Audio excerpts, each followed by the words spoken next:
start recording, please? Good afternoon, everyone, and welcome. That's very loud, isn't it? Oh. And welcome to the last Health and Wellbeing Board of the year. Before we start, I just want to say congratulations to Viv Robbins, who was made Director of Public Health and Communities. She's not here today because she's very poorly, but we pass on our congratulations and say hope she gets better before Christmas. So item number 1 on the agenda is minutes of the last meeting held on Wednesday the 13th of November.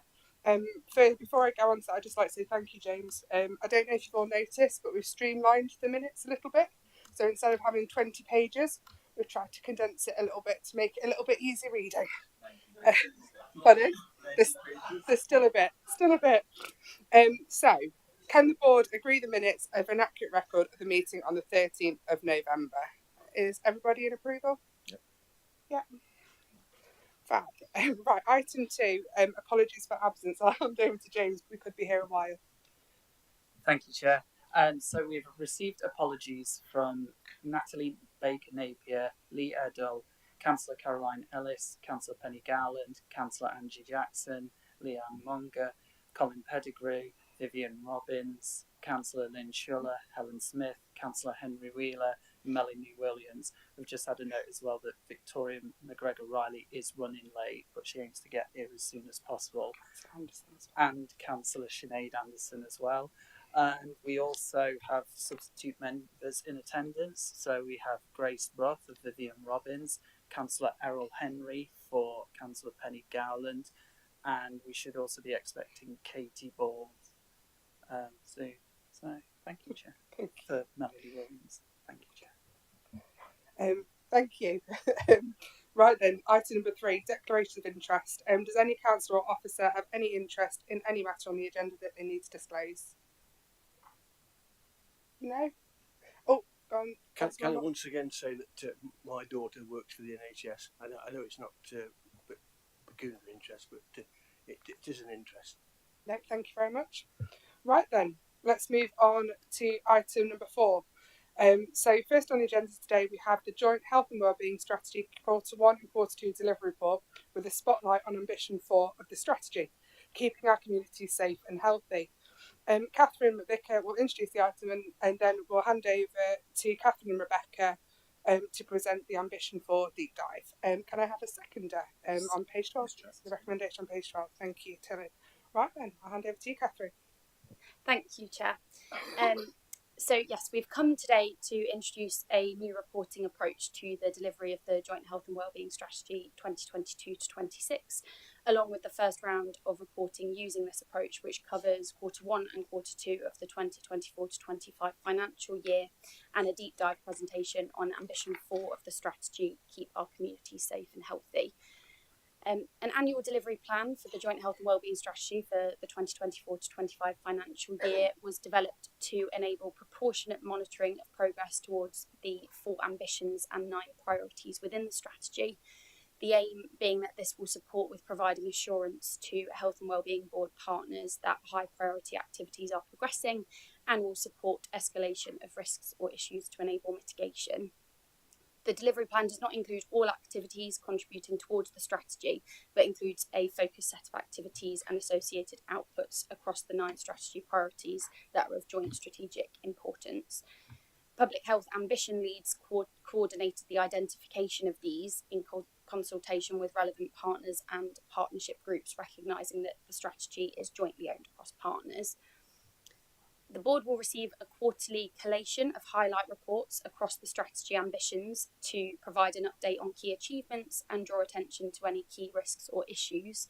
And alongside this, there will be a deeper dive into one of the 4 ambitions per quarter to provide an opportunity to highlight wider activity within that ambition and to highlight activity at a place level. The proposed future reporting dates are indicated in Table 1, Paragraph 13 of this report. Today we've brought the first iteration of highlight reporting, which covers Quarter 1 and Quarter 2 of this financial year, and that can be found in Appendix 2. This demonstrates that activity taken across the Joint Health and Wellbeing Strategy is generally progressing in line with the 2024 to 25 delivery plan, and where there are risks and issues, largely appropriate mitigations are in place to address these. There are two activities where opportunities for board to support have been highlighted against risks, and these are both within Ambition 4 and will be covered as part of the deep dive presentation. And the intention is for the bulk of discussion today to focus on the Ambition 4 deep dive. So I'll now hand over to Rebecca, Catherine and Place-Based Partnership representatives who will kindly present the deep dive on the ambition Keep Our Communities Safe and Healthy. Thank you. Hello everybody, I'm Rebecca Atchinson, Senior Public Health and Commissioning Manager at the County Council, and I lead domestic abuse, and Catherine is here. She's the same title as me but leads on the homelessness agenda. So firstly I'd like to say thank you to the place-based partnerships who've also contributed to the presentation. So this is a high level presentation that will hopefully encourage discussion on the area. As you can see, Ambition 4 is the agenda which is focusing on keeping our communities safe and healthy, with the ambition to support people who are marginalised in our communities to ensure that they are safe from harm and their needs are met. Services will support people to build on their strengths and to live the lives they want. Next slide, please. So as an introduction, Ambition 4 focuses mainly on our severe and multiple disadvantaged communities. This includes domestic abuse and sexual violence, those who use substances, our homeless people, people who are in contact with the criminal justice system, and those with severe mental ill health. This is really also focused on addressing trauma and the impact of trauma on individuals' lives and thinking about how they fit within our communities. Within Nottinghamshire and within the Public Health Division, we've been looking at taking an approach called Making Every Adult Matter, the MEME agenda. And this is looking at how we can review the way that people experience severe multiple disadvantage and trauma and understand this better. Within Nottinghamshire, it's estimated that around 30,000 people experience at least two of the four following factors. So they're either homeless, experience domestic abuse, that can be as a perpetrator or as a victim. They may be using substances, so that's alcohol or drugs, and they may experience mental ill health. That's approximately 5% of our adult population in Nottinghamshire. Next slide, please. So looking at some of the achievements to date, and these are mainly from Q3, within the homelessness agenda, Alcohol Change UK delivered a workshop in November. This enabled us to have a better understanding of the housing needs for people experiencing severe and multiple disadvantage and homelessness. There has also been an ongoing Rough Sleeper initiative, and they've co-produced a trauma-informed charter, and the Women's Rough Sleeper Centres have completed some additional work within Nottinghamshire, counting how many women are rough sleeping on a particular night. Nottinghamshire has also been represented at the East Midlands Combined County Authorities Homelessness Task Force, which was held on the 11th of December, and there was representatives from both the homelessness and domestic abuse team. Within domestic abuse, we've been piloting within the Mansfield area a specialist worker for severe and multiple disadvantaged women, so those that are either rough sleeping in temporary accommodation or sofa surfing, and that there are plans, if successful, to roll this out across the county.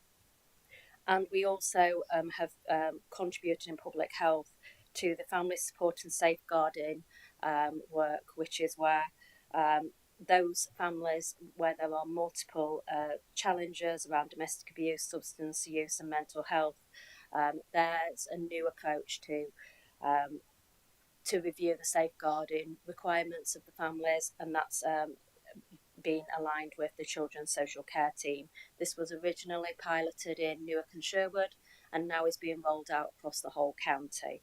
The rollout begins in January, so hopefully that should make a real difference to our families and allow us to look at what their needs are earlier. So now I'm going to pass over to Mid Nottinghamshire PBP, or is it? I'm sorry, I've lost my brain thought. Next slide. Basset Law PBP. And I'm just looking at who's going to be picking that up. That's Helen Smith. Oh, is it Helen? Apologies, Helen. It is no problem. Hello, everybody. So I'm Helen Azar, and I'm the Senior Transformation Manager and Head of Health Inequalities at the Basset Law Place-Based Partnership, PBP. So I've come to very briefly talk to you today about our Focus on Farmers initiative. So this is something that we started in Basset Law around 12 months ago. So we understand that farming and rural communities are at higher risk of suicide and experience. We have greater prevalence of mental ill health within those communities. And for those of you that aren't familiar, Basset Law is a very rural district. So this is something that we were very keen on exploring and prioritising within our place-based partnership. So we initially went out, as I said, about a year ago and did some consultation with farmers about what was important to them. So if we were to put something together to focus on improving their health and well-being with a focus on mental health and suicide prevention, what do they see as the top areas of priority and how would they want that information presented and delivered to them? So engaging with the farming community has historically been a bit of a challenge for us within health. So we made sure that we utilised partners across the place-based partnership, including colleagues from the voluntary and community sector and our primary care networks as well. And what came back from farmers was quite surprising. So we weren't surprised to see mental health on there as a priority, community support, physical health, and there were some challenges around firearms as well. So we'd asked the community, what are the barriers in terms of you being able to access these services locally? And it was no surprise to us, excuse me, I'm very, very croaky today. It was no surprise to us to hear that concerns around firearms licence automatically being revoked if farmers were to engage in any mental health services, where it was a top priority. But what was a surprise to us to see that cancer was a reoccurring theme with the farmers that we'd engaged with, and we engaged with over 60 farmers as part of the initial process. So what we did is we put together a small working group with members of the community and staff from across the place-based partnership to look at further consulting and engaging with farmers and designing something that was fit for purpose. And again, based on the feedback, the information that we had to the responses that we had, to the question, how do you want this information presenting? Again, was quite a surprise. So it was very digital. So I have it on good authority now from the farmers that we've been engaging with, that tractors essentially drive themselves, and farmers are very digitalised. So they wanted that information online and they wanted QR codes to be able to access that. So what we did is we worked with a small group of farmers and one member of the community, particularly who works also within our primary care networks, was a real driving force behind this. So she's actually a farmer's daughter, a farmer's wife, and mother of her children work within the farming industry. So she was really able to lead in terms of the engagement and breaking down some of the barriers with them engaging in the farmers. So what she did is work with us to support designing a logo. So we developed the Focus on Farmers logo that I think you can just see on the slide. And then we've got an online platform that's dedicated. So it is a website that is Focus on Farmers in Basset Law. And we put together information on local services. So we did some consultation with those services as well to see what information they would be asking. So those services that sit outside of health. So for example, if somebody was to access Mind, which is a voluntary sector organisation for mental health health support? Would their GP be notified of that? And do farmers have to be concerned about any firearms implications? So we put all that information in this one platform for people to be able to access. And as I said, we'd also put information on cancer in there because it was a surprise to us that that was something that the community had recognised was an issue. And that whilst that doesn't necessarily sit within some of the criteria of ambition for, that very much supports our wider place-based objective, because we know in Basset Law we see late-stage presentation in our rural communities, which is in national late-stage presentation in our deprived communities, which follows the national trend, but we also have higher late-stage presentation for cancers in our farming and rural communities as well. So as part of the project, as I said, we've developed the website and we've got a QR code that takes you to that website. And then we wanted to make sure that we've had really good visibility across our rural areas. So we again worked with farmers to ask them what was the best way of getting this information out into the community. And we designed and produced 10,000 what is known to us in health as mug mats. They have been distributed to rural public houses, and the majority, as you can see on the slide, there is a picture of an alcoholic drink on them. But because we're in health, we can't promote those as beer mats. They are mug mats. We've also worked with a number of young farming groups to ask them what information is important to them and how can really make sure that this is engaging and meets their need also. So next weekend, actually, we're taking part in a tractor run that young farmers are leading on, and they've got a tractor that will be decorated in the Focus on Farmers logo, and they'll be utilising that as an opportunity to promote our website and the support services that are available to members of the community.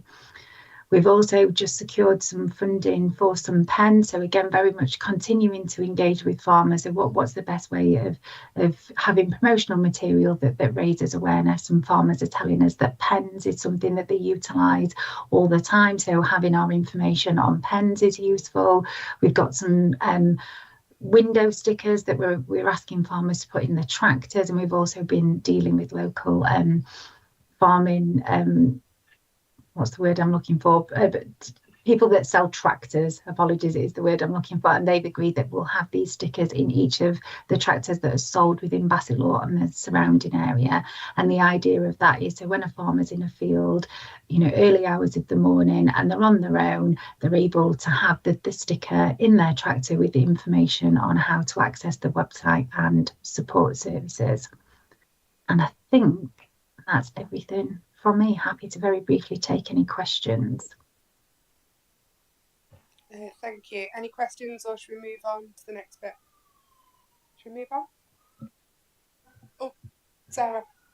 Yeah, I'm just interested in how you're liaising with the police force who have a specialist team working in rural areas and how that might be linked into the project. Thank you. We've done a lot of liaising with the police, and apologies, what I didn't say is we launched and we had a big launch event in September, and we aligned that with World Suicide Prevention Day, and the police were part of that event. So we had speakers from We Are Farming Minds. We had a number of members of the community that came and shared their lived experience, particularly relating to mental ill health and suicide prevention. So, and as I said, the police had attended as to try and break down some of the barriers between the community and the police force. And the issue around the firearms licence, while we've not yet been able to resolve that because it's a very complex issue, what we are doing is working closely with the police to try and provide farmers with the right information so they're making informed decisions about any potential impacts when they're accessing mental health services. Thank you, Helen, and thank you for all the information. Shall we continue with the next bit? Yes, please. Next is Mid-Knots PBP. Yeah, so I'll step in this time. So thank you very much. So we've got a couple of slides in the pack, and the first slide shows how the Mid-Knots PBP complements ambition 4 of Health and Wellbeing Board. It's along the strategies, education, and men's mental health and mental health of children and young people. But I'll focus a lot more on the second slide, which is the Rosewood Primary Care Network's severe multiple disadvantage service. Just a bit of a background about Rosewood Primary Care Network. It's one of the 6 primary care networks in Mid-North's PPP, and it's one of the 2 PCNs within Mansfield or South Mansfield. It consists of 5 GP practices. Just over 51,500 patients are registered with the practices in this PCN. The population structure is a bit atypical, that there's a high proportion of young adults, and it's predominantly a white Caucasian population. The area itself is more deprived than rest of the PBP, with 40% of the population living in areas identified as the most deprived 20% in England. Unemployment is much higher than the England average. Life expectancy and healthy life expectancy are both poor compared with the national figures, and health begins to decline from the age of 60 onwards. Understandably and unsurprisingly, prevalence of chronic diseases like diabetes, COPD, that's chronic obstructive pulmonary disease, heart diseases, and obesity, and smoking prevalence is much higher than the national averages as well. And again, compared to England, when surveyed, there are higher proportions of the PCN population that report their health is bad or very bad, than that affects their daily activities or limits their activities, or and has an impact on health and disability. What's staggering is the gap between life expectancy and healthy life expectancy. When this was last calculated in 2009 to 13, there was an 18.6 year gaps for male and even greater 20.6 years for females as such. So it just gives the background of the challenges that PCN have. In a previous slide, we discussed what's severe multiple disadvantages. It essentially refers to people who face multiple challenges, including mental illnesses, substance misuse, contact with criminal justice system, domestic abuse, and homelessness.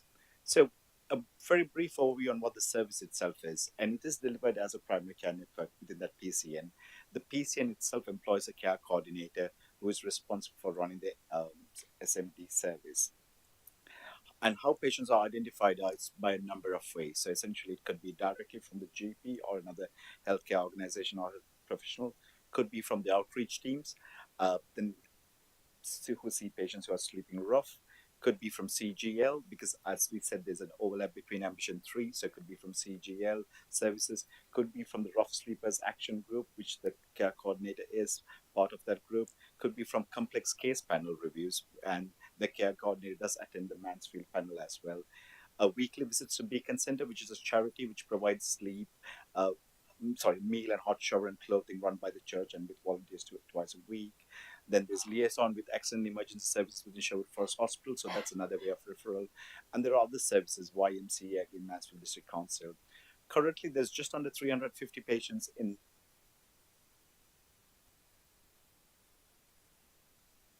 60 are male patients.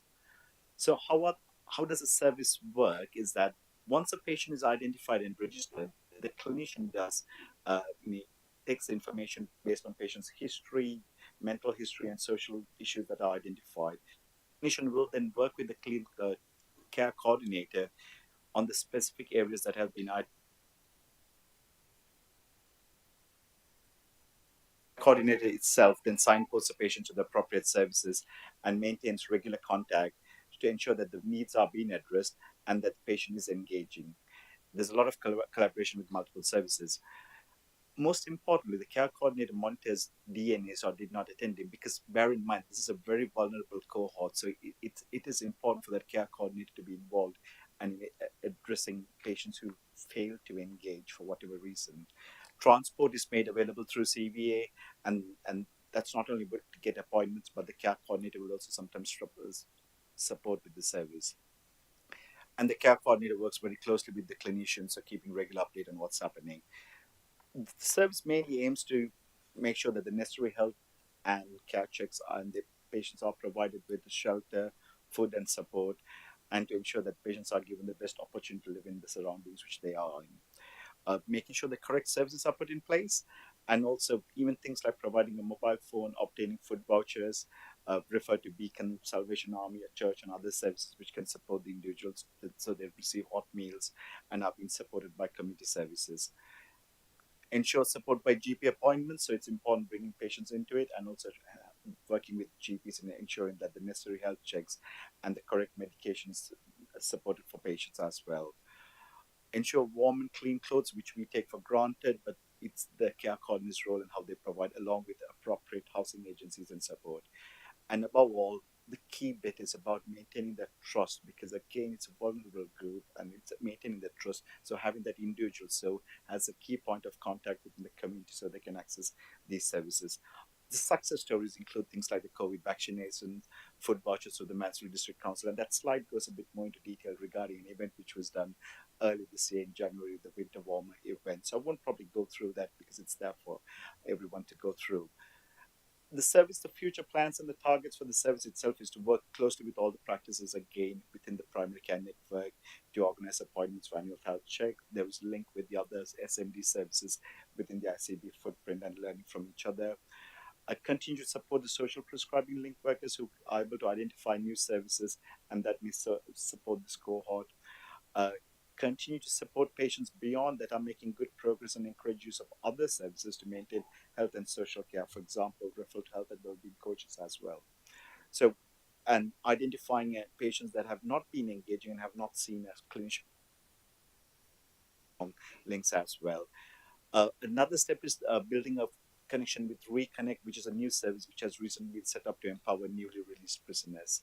And then further events similar to that which is there on the slide is planned for early next year to mirror something which was like the Winter Warm event which was done this year. So I'm not a GP from that area, so I've worked closely with the GPs over there, but the clinical director is Dr. Melinda Patrick from Rosewood itself. So I'm happy to take any questions, and if I'm not able to answer, I will get back to you when I link with the service. Thank you.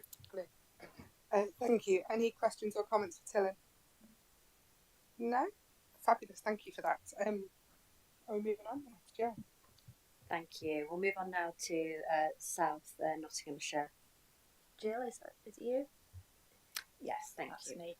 Good afternoon, everyone. I'm Jill Langridge, GP and Clinical Lead for South Notts Place-Based Partnership. So this afternoon I'm going to highlight the role of the 4 community development workers that we have working across our district and boroughs in South Nottinghamshire. In simple terms, this is their role as a community connector. And they're very much embedded within their local communities, exploring how they can best support people and communities to fulfil their self-identified aspirations and needs. They also have very strong relationships with organisations serving these communities, and crucially are aware of various funding streams and resources that can be accessed. And by bringing these 2 aspects together, they're able to both practically support and empower their communities. There are a few examples on this slide, and there are also more in your longer packs, but I'm just going to focus on one of these as an example now. And that's the Harvest Community Haven, which is part of one of the churches in Beeston, and this provides a warm space, community cafe and food bank. And it supports many different people in the community, particularly some of their most vulnerable. So this includes homeless people, those who are lonely and socially isolated, families and young children, and some of the overseas students there.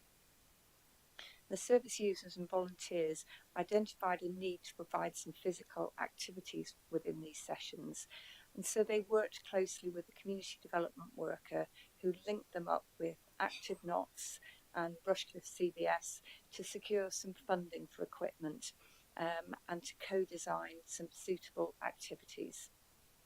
The community development worker also connected them with the This Girl Can network, provided support to train the volunteers to deliver Zumba classes, and in doing so to help create a sustainable model here.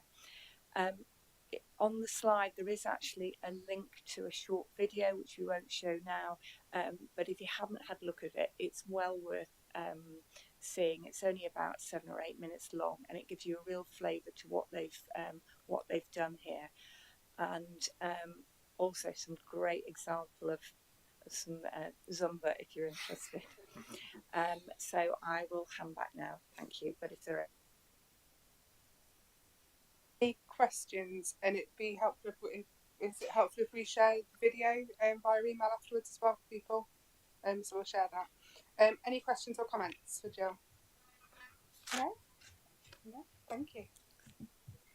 Thank you. So I think we've heard from the PBPs some really clear examples around how disadvantage and doing things differently for different communities is required in order for them to be able to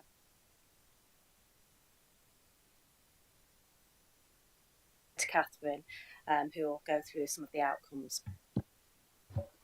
Thank you, Rebecca. So you'll see in your packs that we have a number of outcomes assigned to homelessness and domestic abuse and violence. So for homelessness, we have the number of households owed a duty under the Homelessness Reduction Act and the number of households in temporary accommodation.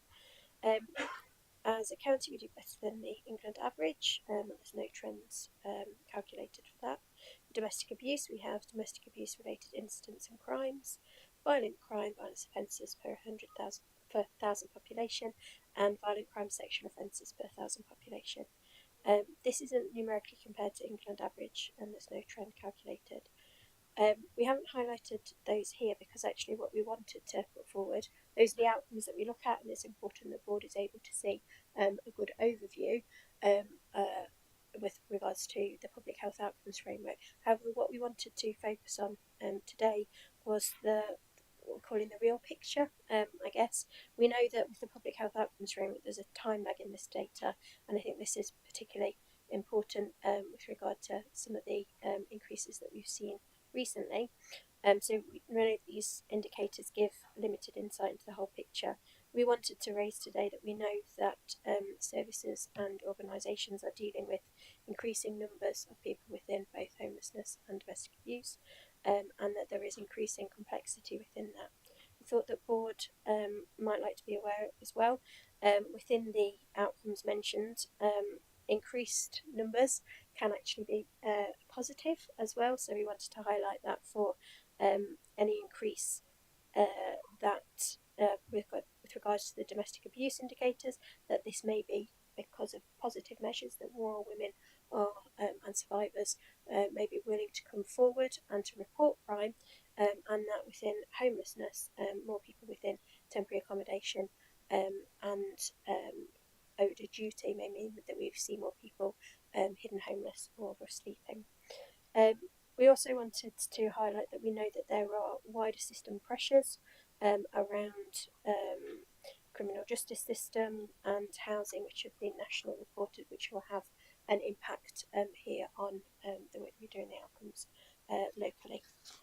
So I'm going to go to the next slide. So we wanted to see some of the amazing work that's happening, which wanted to quickly highlight to board so that you are aware of some of the challenges. My first challenge, I have some hot off the press news for. So we've been waiting for a number of our work streams allocation of funding. We've actually just had received this morning news that the Rough Sleeper Initiative grant that is paid to district and borough councils with regards to supporting and alleviating rough sleeping. We've had confirmation that we will be getting the same funding for next year on an initial 1-year settlement. That's been rebranded the Rough Sleeping Prevention and Recovery Grant. And district and borough councils have also had their homelessness prevention grant allocations, which, as far as I'm aware, have all been increased for this year. So I say that's an emerging picture. We also are due to hear today, hopefully, about a substance use housing grant, which underpins some of the Making Every Adult Matter work that we discussed previously, and has a team of housing support workers who work within our substance use commissioner to prevent people being evicted from their homes, which has a huge impact. So we await that today. Domestic abuse monies, we are aware under the local authority settlement that we believe that will be expect that to be increased, but we haven't seen their final figures attached. So within homelessness, some of our challenges, we currently don't have any senior strategic oversight group at a county level to drive forward strategic housing work. So there are ongoing conversations with regard to that, and I think that those will develop alongside the conversations that we're having with regards to the East Midlands County Combined Authority. And the other two pressures here I'll mention as opportunities later. So just to quickly talk about that the system pressures around commitments that we have in the Homelessness Framework for Action with regard to trauma-informed care may mean that is suboptimal, but that's an opportunity for board today, and the capacity to identify where we are discharging people from our institutions, public institutions, to the streets. We want to be able to and have highlighted within our Homelessness Framework for Action that we'd like to undertake a root cause analysis for each of those, but we've yet to identify confirmed capacity for that, so that would be another opportunity I'll come back to for board later. In domestic abuse, services continue to experience operational pressure. This is due to demand and the rising complexity that I mentioned on our outcomes page. There is now in place a OPAL reporting, so it's operation and pressure escalation level reporting, which enables commissioners to monitor and respond to these pressures and to have a clear mitigation plan in place.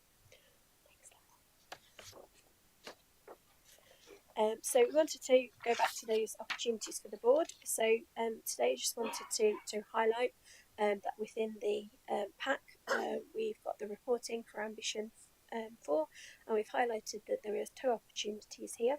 The first is, and these are aligned to the Homelessness Framework for Action. So board indicated previously around responding to trauma and delivery of trauma-informed care, and as a result, board members, with the help from board today, was able to ask members to seek commitment from their organisations. So to go back to organisations just to ask about what is happening with regards to trauma services, trauma-informed care, and where there is work being done, because I know there's a variety of really good work being done, just to align that back to the trauma-informed steering group, but where there isn't, to take the opportunity to ask how that can be put forward within your organisations. And then for institutional discharge, previously board had talked about committing to undertaking a root cause analysis each time an individual is discharged from a public institution to the streets, with learning to be shared and implemented across the system. It's just an opportunity for board today to consider whether there is any appropriate resource from inside their organisations that could support prioritisation of this work. So, two opportunities. Thank you. So we're happy to take any questions and also any comments from any of the board members. Councillor Henry. Yeah, can I just on something you said in your, I can't see your name actually. Yes, Catherine. You talked about, you're saying that there's no senior strategic oversight group at the county level to drive forward any strategic change within housing. So how detrimental is this to the county-wide efforts to tackle homelessness? And do we expect to see any changes in this through the combined authority or the possible local government reform coming forward? Yeah.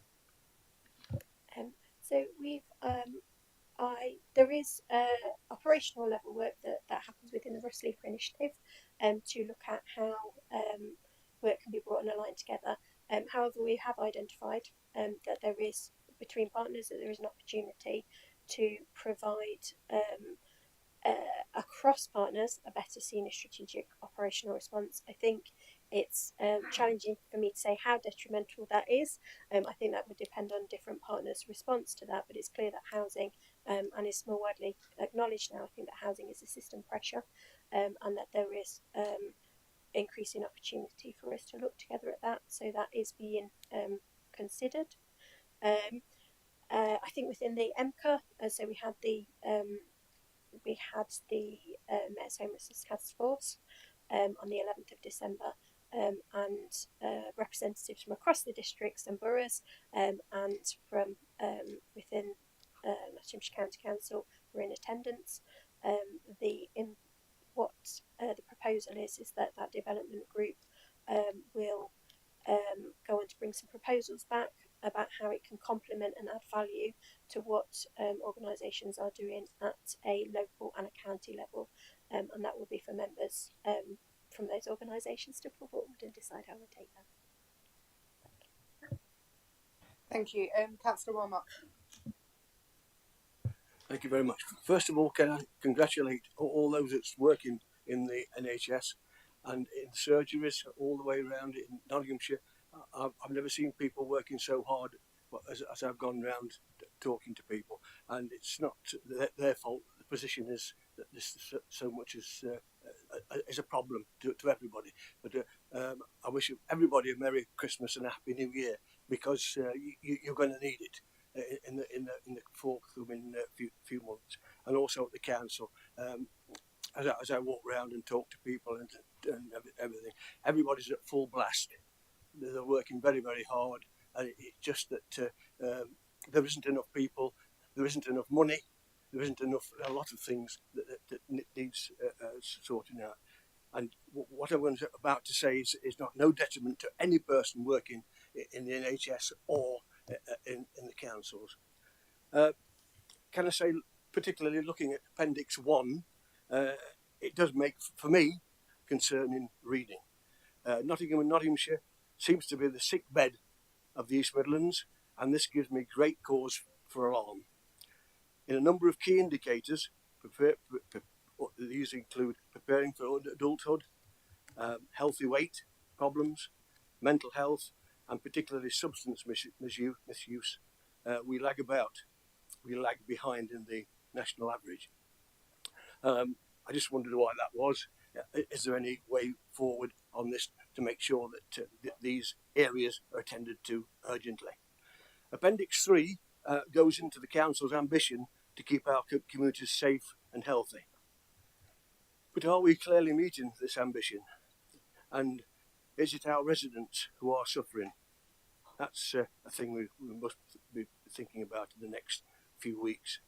Looking at the strategy indicators, healthy lifestyle expectancy has dropped.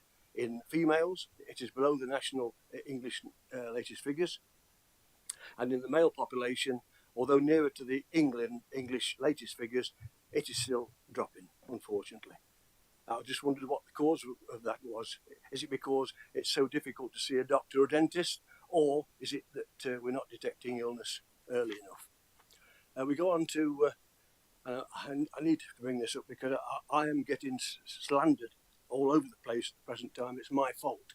In Hucknall, we have a healthcare crisis, particularly in access to primary care.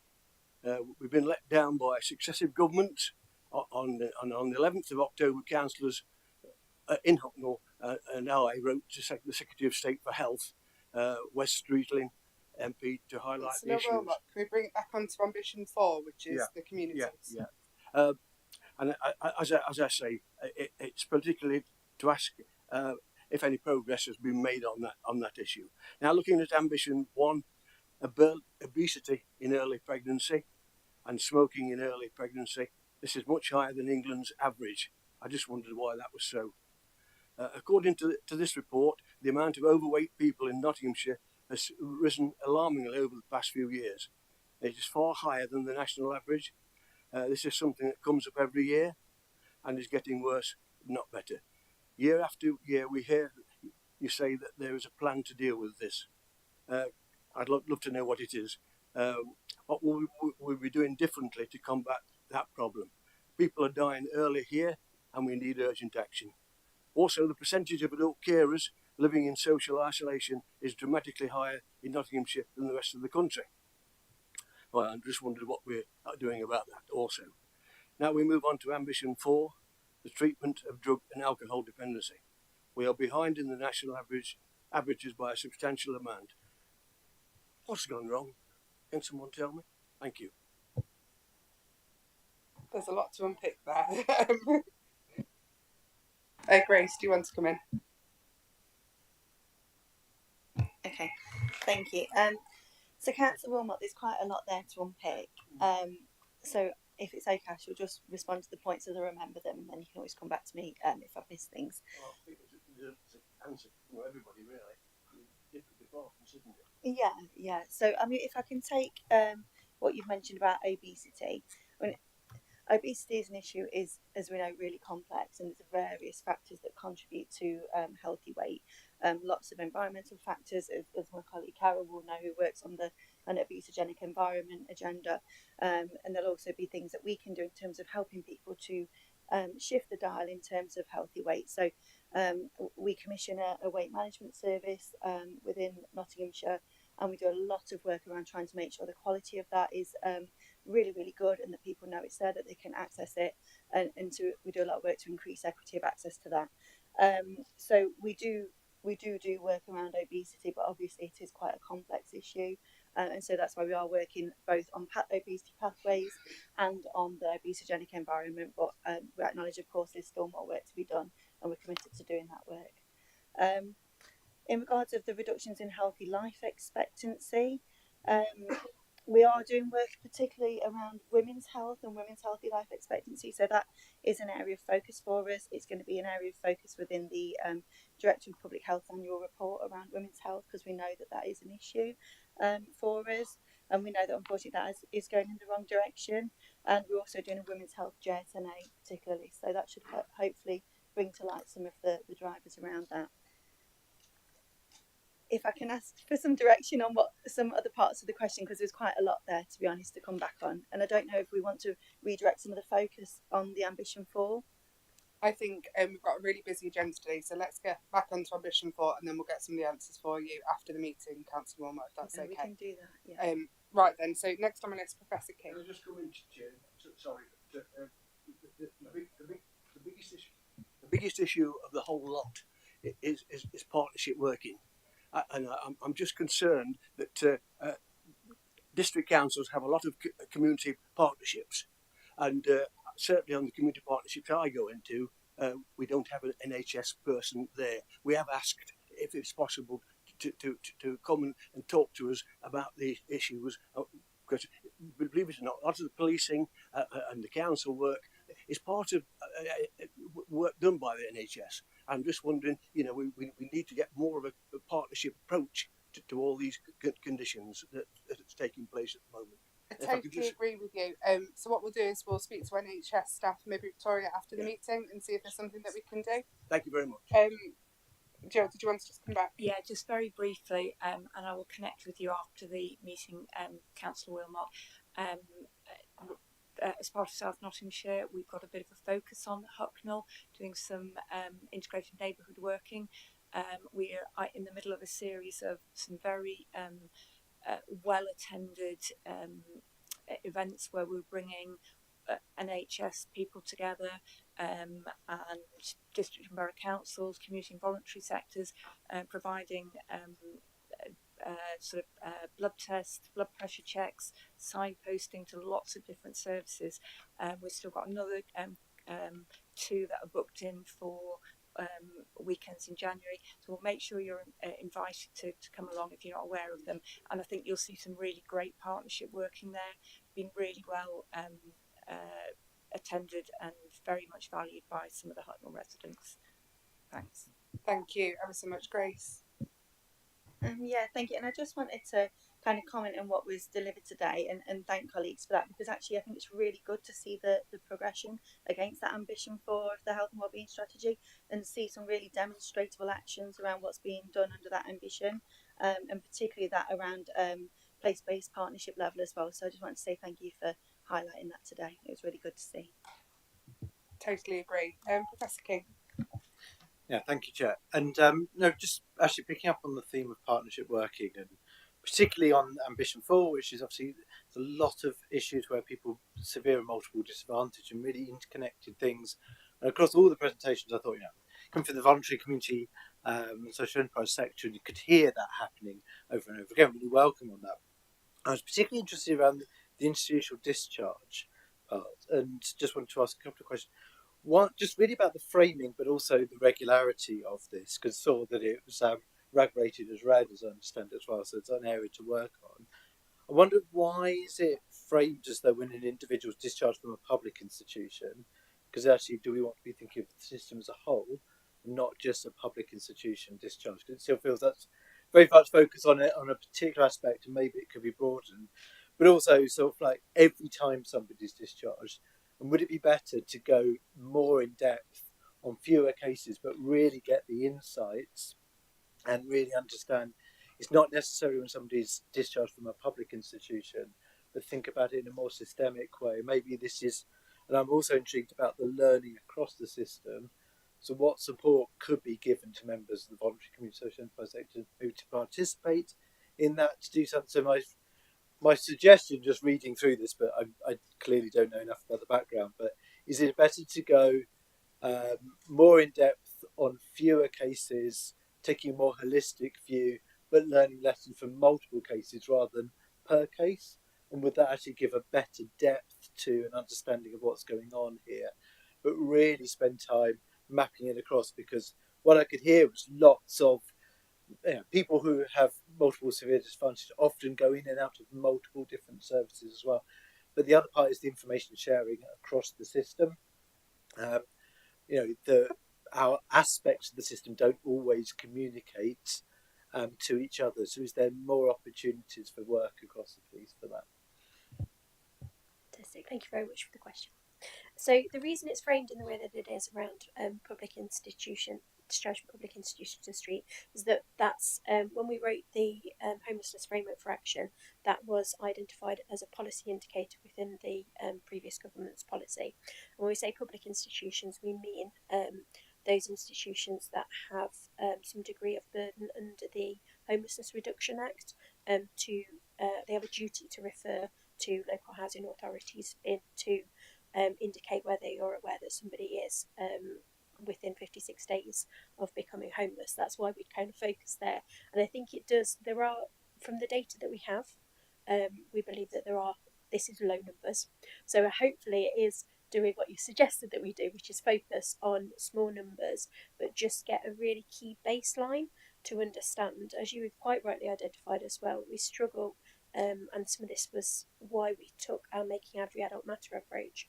We know that individuals experiencing severe multiple disadvantage do come into contact with a lot of our organisations, but we very rarely have the one version of the truth, if you like, the oversight of what's happened to somebody, what their experience has been of our collective systems offer with regards to severe multiple disadvantage, which is why we want to try to look at this from a different way, try to see where there are in those small instances where we know that we are, because our services do try really hard to make sure that this doesn't happen, where we are discharging somebody to the street. Why has that happened? What is the root cause of that?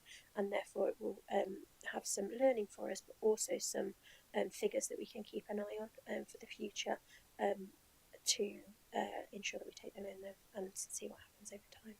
Thank you. Hopefully that answers your question. Thank you very much. Thank you, Councillor Crosby. Thank you. I've just got a post-it note. I've been asked to ask this. Page 11, point 19, Health and Wellbeing Board members are asked to seek and gain commitment from their organisations to drive forward trauma-informed care. And I've been asked to say which team would this fit into, as we would struggle for capacity. We're really. Is that the county council? No, this is district council.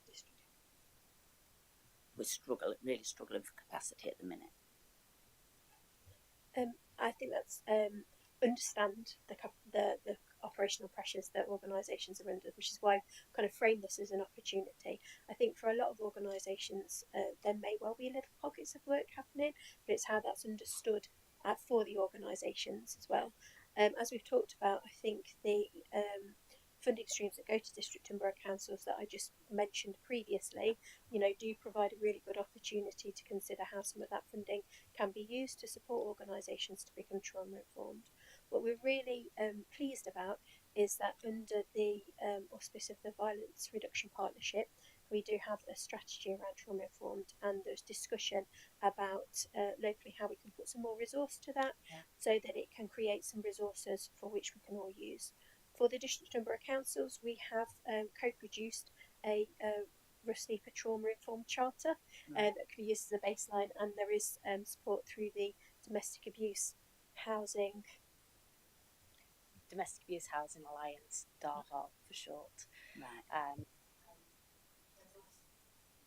There's also funding that the district and borough councils are getting through the domestic abuse duty that can be used to help support that trauma-informed approach.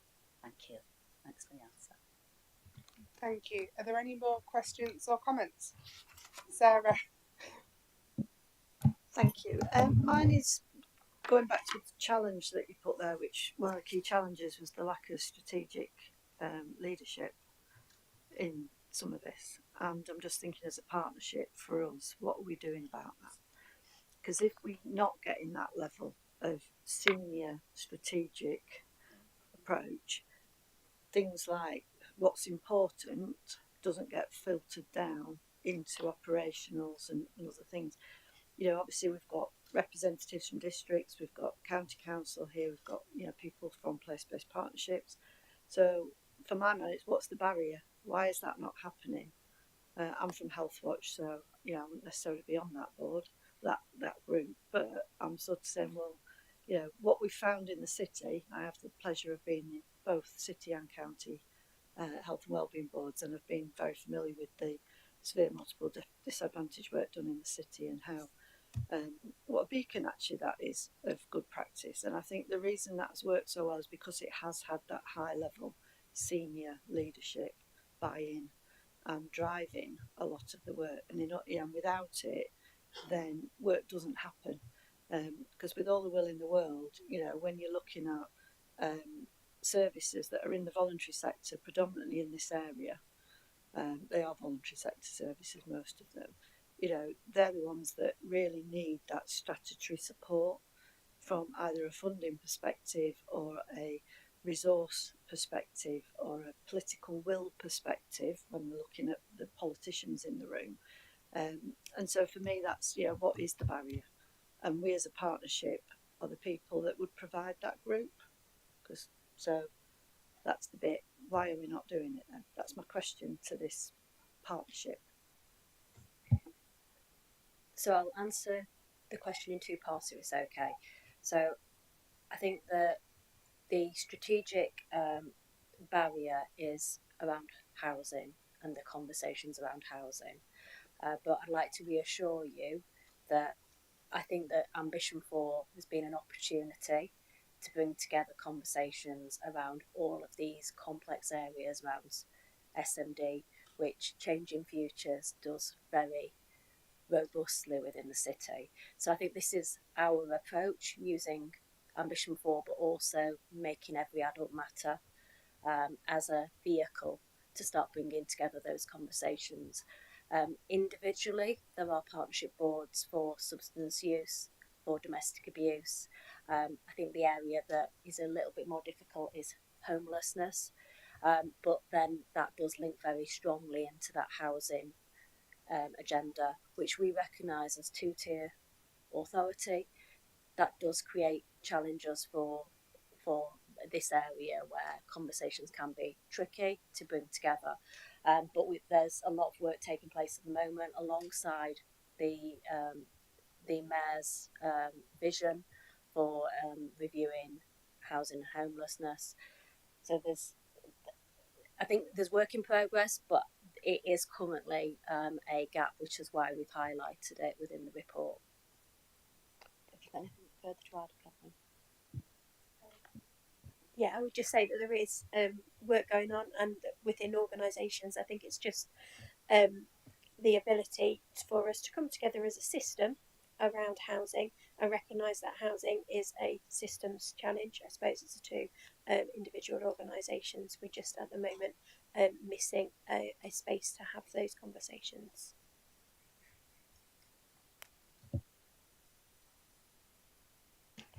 Right then, I know we've got a really full agenda, so let's move on.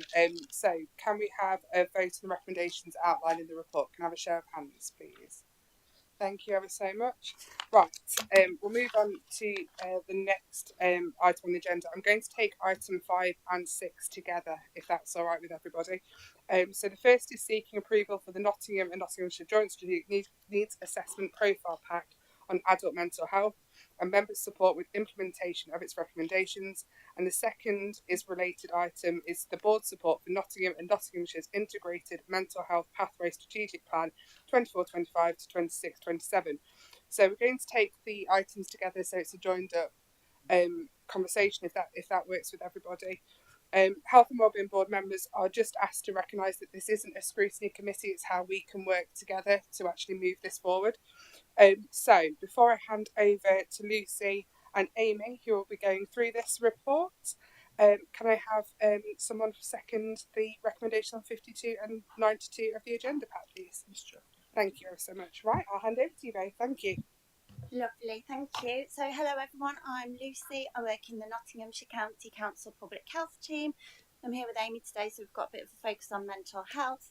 I'll be covering our new adult mental health JSNA profile pack. So I'm going to attempt to give you a very high level quick summary so we can crack on with some discussion. So if you're okay to move on. Thank you. So you may be familiar with these already, but this is one of the new Joint Strategic Needs Assessment products. So this is one of the shorter profile packs, so it's more visual, hopefully easier to work through. And then it links to more detailed supplementary documents, which we will publish online once it's approved today. In terms of scope, the primary focus is adults experiencing common mental health disorders and low mental well-being.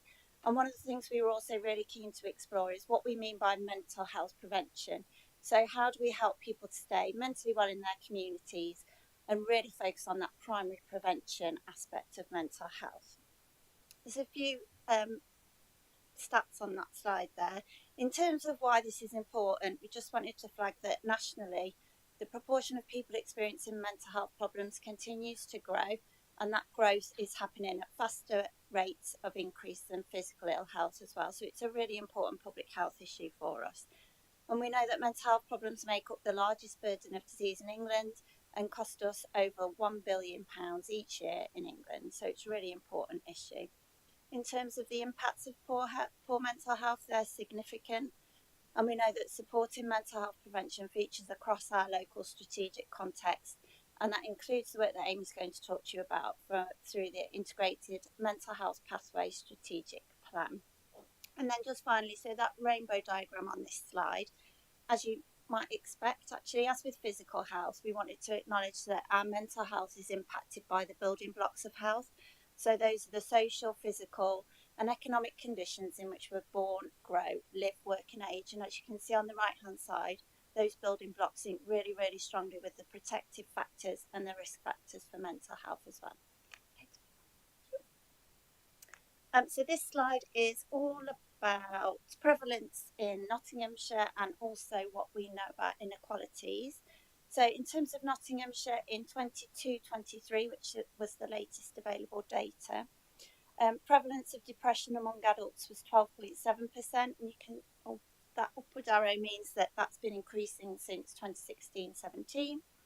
Prevalence of high anxiety was just over 20%, and 8.8% of people aged 16 plus reported low happiness.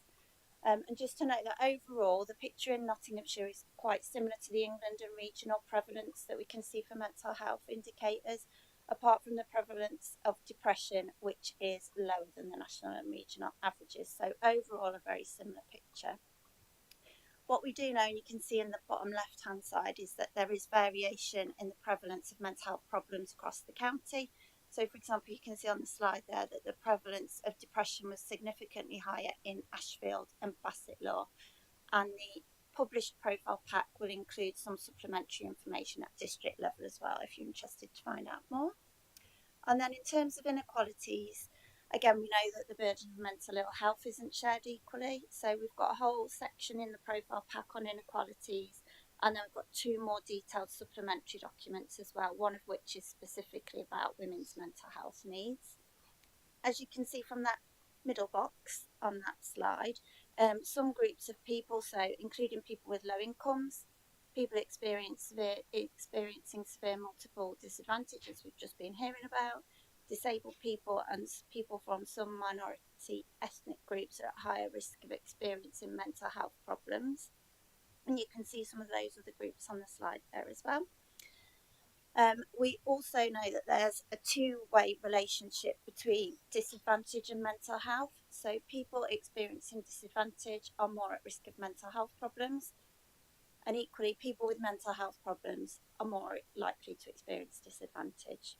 And as you can see from the slide there as well, we can also evidence inequalities in relation to the access to mental health support and also outcomes from mental health support. And then people who have mental health problems also experience inequalities as well. So we looked at, on the next slide, sorry James, we looked at national policy and guidance and evidence of what works, and what we've included on this slide here in the yellow box is some information from an UCSA evidence review on what works in public mental health interventions. For me, I think the key message from that is helping people stay mentally well in their communities means more than just access to good mental health services. So we're talking about things like supporting physical activity, access to green spaces, access to healthy lifestyle interventions, community support and connectedness, workplace interventions, which I think Carol might be talking a little bit about later, and reducing stigma.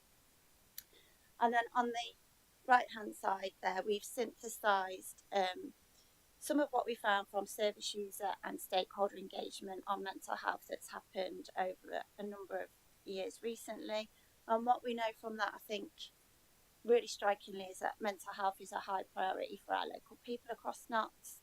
People really want signposting and support to access services. They want to get into services quickly, and they want appropriate places to access in crisis. And as with the evidence of what works, they really want community services to help reduce isolation and provide other support. Yep.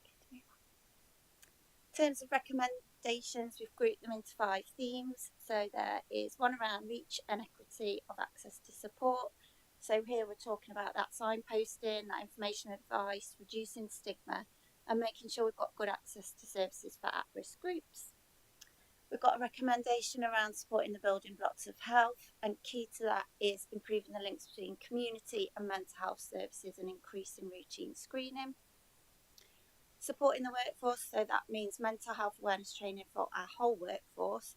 And then for our mental health workforce, we are talking about training on equality and diversity, cultural competence, and also linked to what we heard about earlier, trauma-informed care. We've got one around insight and understanding. I think key there is really improving our data collection so we can better understand inequalities locally. And then finally, our strategic approach. So here we are really focusing on taking a mental health in all policies approach and strengthening our collective approach to mental health promotion and prevention. And you can skip over the next 2 slides, James, because they're just for information, but just some suggested actions about how we might think about implementing those recommendations.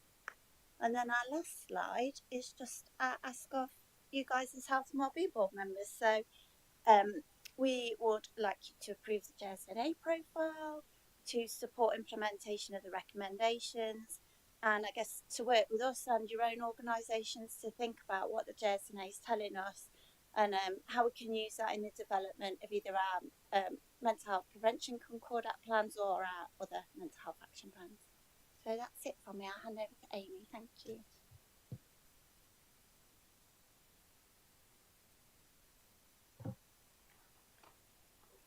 Thank you. Hi everyone, my name's Amy Calloway. I'm the Head of Integrated Mental Health Commissioning, and I work on behalf of the system, so I'm funded by the ICB, the City Council and the County Council, and work in a system role. So I'm here to talk to you about the Integrated Mental Health Pathway Strategic Plan that was published in July.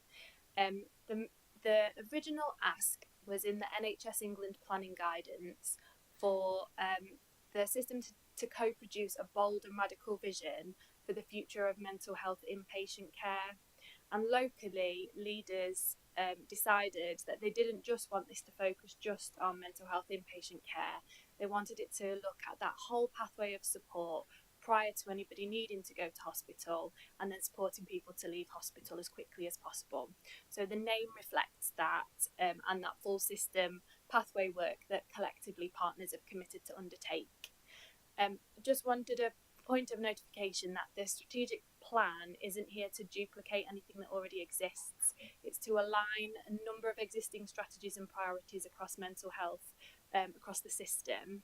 And it's there to provide that really strategic oversight for partners to be clear on what's happening and where. And it also sets out the blueprint for what we want to achieve, and this tells us how we're going to get there.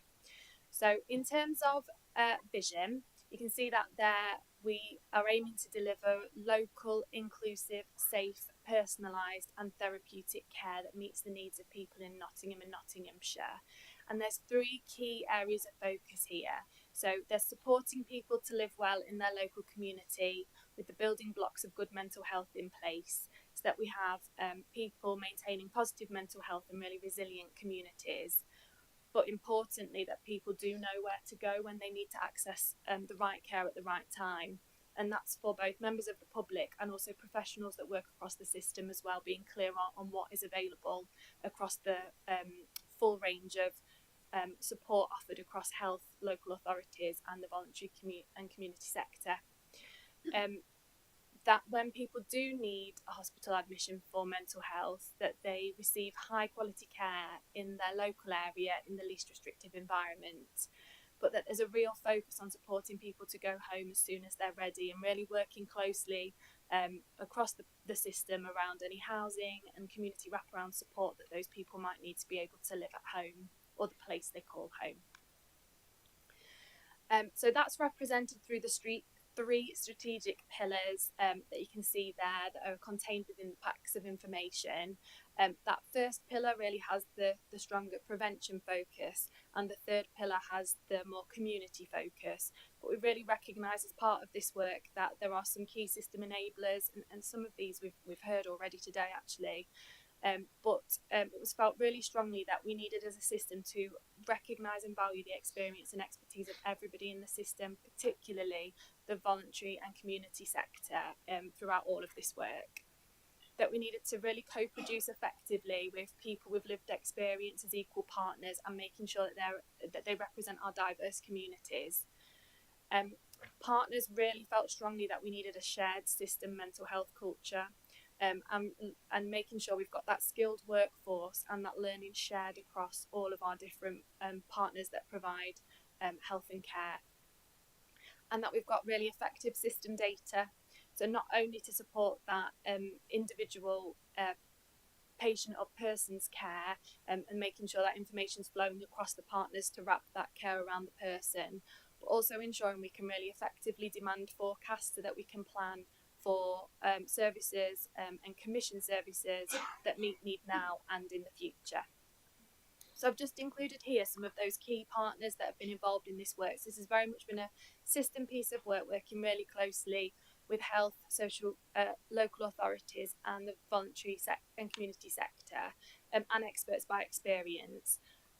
That shows you some of those key people that have been involved in the development of the strategic plan that you've got, but it doesn't capture all the wealth of all the different partners that have been involved in various stages of informing the gaps, the opportunities, the areas of focus. So we've worked really closely with place colleagues, we've had GPs involved, we've had smaller voluntary sector organisations that might not be as big as some of the larger organisations that have been involved in really developing some of this plan, but we have captured the views of lots of different people across the system. We've also made sure that we've got lived experience in there as well, and we've got an experts by experience group that's been developed to really support the delivery of this plan. Within the pack, you can see that the plan that was published has some key areas of focus within that, and I just wanted to pick out a couple to talk about here. So our system partners and experts by experience have developed those key areas of focus, and there is some really focused work taking place at the moment around developing the pathway. So what do we want this integrated pathway to look like in reality? So the strategic plan sets out the vision for what we want to achieve, and now we're looking at delivery of that and how do we actually achieve it. There is some focused work happening across the partners around what our early intervention and prevention activities should look like to support those people once they're so it's that secondary prevention of when they're starting to need more care and support. How do we prevent that need from escalating further? And there's also a lot of work happening around accommodation and housing and community support. So building on that conversation we've just had, it's been recognised that housing is one of the key system challenges across mental health, and there's a lot of work happening across the partnership with district and borough councils to look at how do we look at that collectively, given the challenges that everyone's facing in this area. We're also really working closely with colleagues at Place to understand how we can utilise the community assets that are already there. So in terms of environment and spaces, networks and groups, but also that local intelligence and population need, and making sure that we develop solutions to some of these challenges that we're facing that meet that local need. And just really quickly, I was going to talk about the mental health system dashboard that's been developed to enable senior leaders across the system to see at a glance where those challenges are across the whole pathway. So not just in our individual organisations, but how that's more shaped around a person's pathway and journey, and where those challenges might be at those key places. We've also developed an outcomes framework, and partners have been massively involved in that, to really start to think about, well, how do we evidence what difference and impact we're making for people, and that's something that we're going to use throughout this plan. So there is a key recommendation in the paper to support the work here, but in terms of specifics, I think there's two key areas. We do have a series of working groups where they're multi-partner to drive forward some of this work. So we would just ask board members to support delivery through that committed and consistent engagement within those working groups within the organisations that you represent in your areas. And also, if there are any opportunities to align prevention initiatives that are underway within the strategic plan to really strengthen that prevention approach, we'd be really willing to make those connections. So if there's anything missing from the strategic plan, it's by accident, not design, and we'd be really keen to make sure that we connect that together. Now we've got the JSNA as well as a real opportunity to pull both of those areas together, and me and Lucy work really closely to do that as well. Thank you both for those really good presentations. Comments and questions. Anybody got any comments or questions? Councillor Wilmot. Thank you, Chair. Yeah, it's a difficult situation. The mental health crisis is quite alarming, really, in a lot of areas, especially Ashfield, which you've already said that Ashfield and Bassetlaw are the two worst areas. So, and I see it on the streets. When I'm just walking down the streets, talking to people, I can see that the stress and the anxiety and the depression that's in people's faces is unbelievable. So how do we combat it?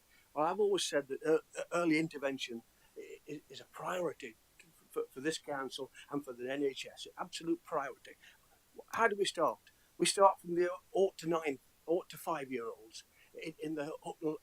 No, we've got a Hucknall hub and children's hub, which is now formulating a proposal how to find out what families are like, how are they suffering, are they being able to cope with the children and so forth. That needs to be found out. And you go into schools.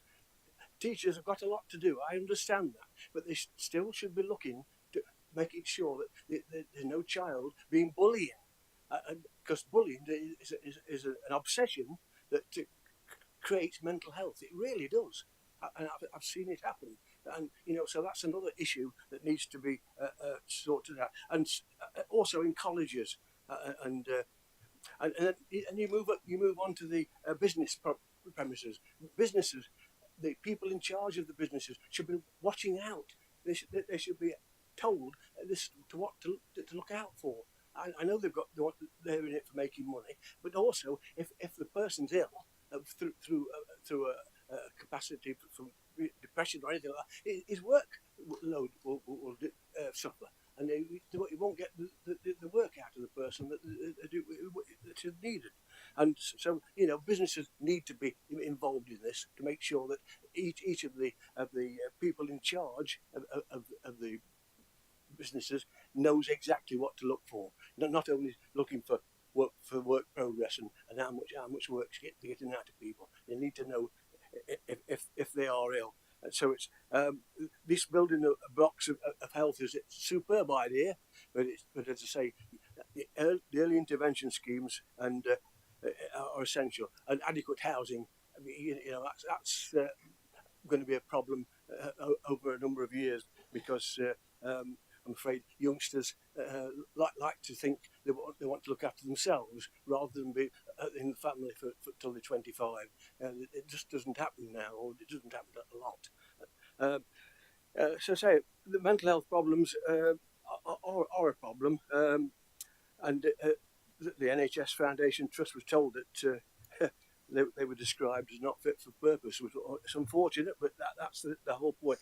Not due to the people not working hard enough. It's just that the situations they're put under so much pressure, our workforce in that situation. A recent report has reasonable. The NHS England has reasonable grounds to suspect the trust is failing to comply with certain conditions of its licence. I know that's an awful thing to say, but it's the quality of care. That's what we look at. As I say, mental health is on the rise in Nottinghamshire, in Nottingham and Nottinghamshire. High anxiety and low happiness is high on the list of the mental health issues, and disabled people and deprived families are also high on the list. Many people are experiencing difficulty in accessing support. That's another issue. People when I meet people on the street, and I get them in Bulwell. I've seen them all over the place, and when I ask them, do you know where to get any help from? And they say no. Well, that can't be acceptable. We have to be able to go out there and give them help. I know that some of them, no matter how much help you offer them, they refuse it. I realise that. But as long as we give them the opportunity to learn and to get help, then that's all that matters. I'd say that websites are the main source of education, of information and education, but you've got to remember there's a significant percentage of people don't even know how to put a look at web pages, and it's there's quite a big percentage, and so there has to be another way of getting the message over there, and you have to look at that seriously. Even though it's going to cost is high, I know that leaflet drops are a good thing, whether we like it or not. It does give the opportunity for people to look at a leaflet, and I know some would just put it straight to the bin, but you might get that percentage, look at the information and pass it on, and that's absolutely essential. Can I say another service? This is another service that's crying out for partnership approach. We all need to know there's a clear case now for change, and I must say again that services needs to be funded properly. If you're not funded properly, and you can't improve the quality of care provided. There has to be more focused on supporting people to live well within their communities. There are many gaps in the service which must be addressed through, again, you're going slightly into scrutiny now. If we can bring it back into this, that would be great. Thank you. But as I say, we must also work closely with the hospitals, very, very closely with the hospitals, so that patients are not unduly stressed, so the wrong decisions are not made when they're leaving the hospital, either too soon or waiting too long for transport. That's all I've got to say. Not only a few words, but as I say, early intervention is absolutely essential if you're going to tackle this mental health problems. Thank you. Thank you, Councillor Wilmot. You've just aligned so well with all our JSNA recommendations. It's brilliant. So I think I won't remember everything, so apologies, and Grace and Amy might have some things to add as well, but really interested in the 0 to 5-year-olds. So while our JSNA was focused on adults experiencing common mental health disorders, what we did pull out was what works in terms of preventing future adult mental health problems is family interventions work, family and parenting support. They're all really good protective factors for our adult mental health. So even though we weren't focused on children, it came out so strongly. So that is within our JSNA as well. In terms of workplaces, I know that Carol will go on to talk about a JSNA focused around workplaces. We did touch on that within our mental health JSNA as well. So there is, I can't remember the page number, sorry, but there is some really good policy and guidance around mental health and wellbeing at work. So I think there's a role for us all to play in supporting our own staff in our own organisations and their mental health and wellbeing at work, but also supporting our other businesses in Nottinghamshire to help them support their own staff as well. So there's some recommendations about that in the Joint Strategic Needs Assessment as well. In terms of finding out where to go for help, you're right, it is quite heavily digital focused at the moment. So you might know that we launched our new Shared Not Alone website earlier. Oh, are we still in 24, aren't we? Yeah, earlier this year.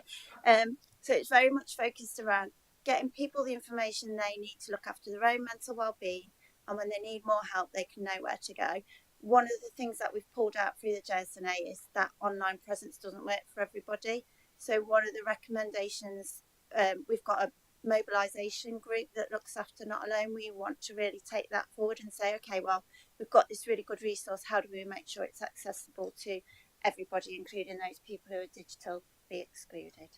And I've probably forgotten some bits, but I think, Grace, you might have some things to add. Thank you, Lucy. If I can just build on that and talk about kind of partnership working, because Councillor Wilmot, I know you mentioned partnership working. What I would say is that recently I've been attending the Mental Health Partnership Board, which Amy kind of does the coordinating of, and that brings system partners together to really focus on mental health across organisations. So I know there's a real kind of strategic drive for us to work as a system on improving mental health, and there's a variety of partners there. And what I would say is that within our own work around mental health, we really do take a partnership approach. I know, for example, Amy and Lucy are working really closely together around how this all sits along that continuum in terms of, as you say, prevention through to treatment. And I would say the work that we do here in the adult JSNA, that is that kind of earlier intervention about keeping people well in the community, doing what people need to prevent their mental health problems developing or escalating. And then it kind of hands into Amy's work as she's working on that integrated pathway and what we're focusing on is wherever we can, de-escalation, prevention. Let's move people back down to that pathway back to wellness. So we definitely do take that partnership approach and understand the importance of that. And Amy's also working with Catherine, aren't you, around some of that discharge work that Catherine was talking about for homelessness, because that does cross over with mental health and people being discharged from treatment sometimes, unfortunately, to no housing. So you're working quite closely on that as well. So I'd say actually, we understand and we hear you, and we are going to continue to work in that partnership way. And if I can just add, really, I'd like to say thank you to both of you for all the hard work. It's been, a really big undertaking to bring this all together, and it's really nice to see how it's all fitting and being coordinated. So thank you. Yeah, lovely. I think I've done that right. Just to pick up on a couple of the other points as well. So I think that the access has absolutely been something that we've heard through the development of this plan as well as the JSNA, and there's a working group that's really looking at how do we improve access. I think one of the key things that we found as a key challenge as well was not just members of the public not knowing what was available, but different professionals in different organisations not knowing that full range of support.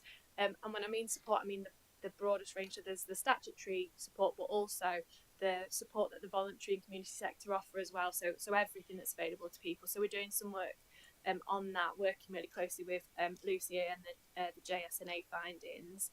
The children and young people, I should have made this clear. This is the 3-year plan is focused on adults, but there is also an ask for a 3-year plan for children and young people as well. So there is an update in the report that talks about the children and young people's plan being due next year. NHS England are just have not yet published the guidance that at the time of writing this report it was due this month. So some of the timescales might change on that, but so there will be a children and young people's plan. But in the meantime, we're really looking at that preparing for adulthood and transition phase, recognising that that's massively important, and we'll be working really closely together on that. And just in terms of Notts Healthcare Trust, so I'm not here to talk about the challenges that the organisation are facing at the moment, and have been, but they're massively involved in the strategic plan and in the development of it, and part of that is to do with the improvements that they want to see made as well. So it's really closely linked with their improvement plan, but isn't their improvement plan. It's just part of that journey to improve.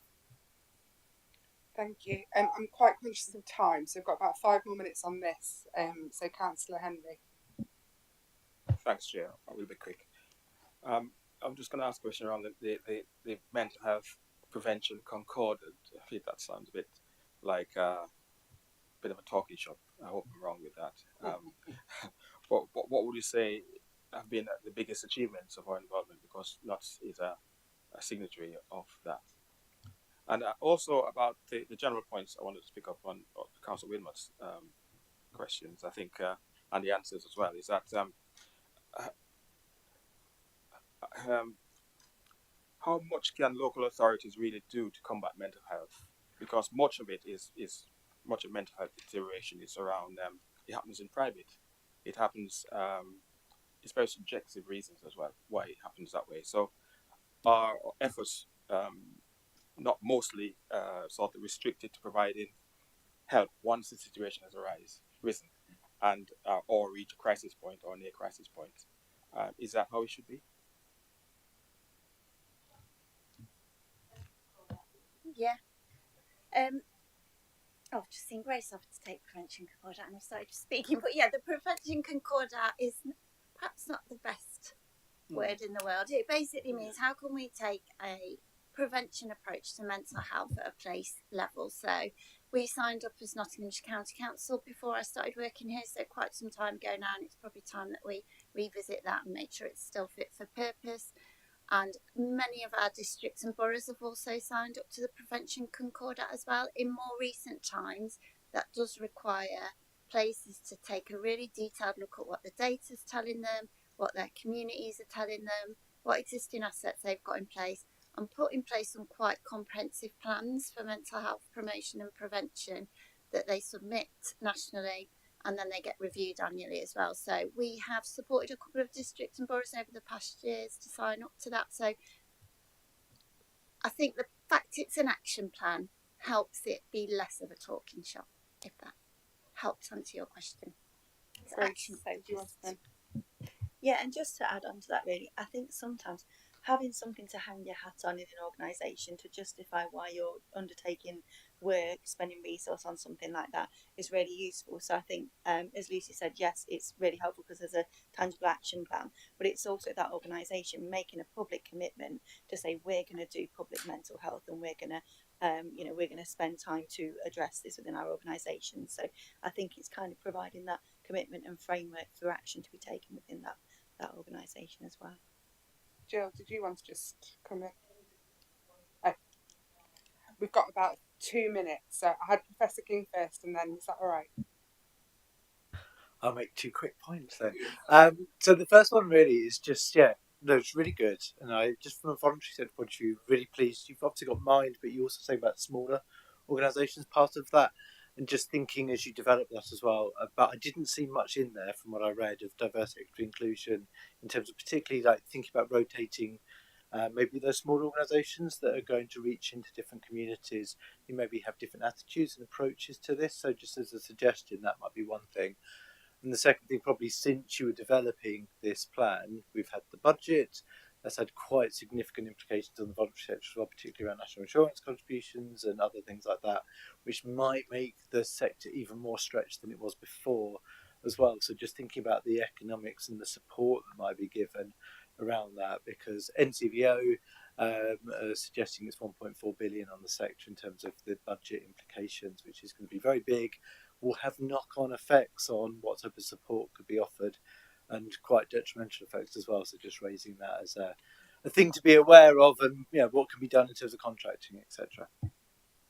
Thank you, Jill. Do you want to come? Yes, just to say thank you very much for the presentation, very much support the approach.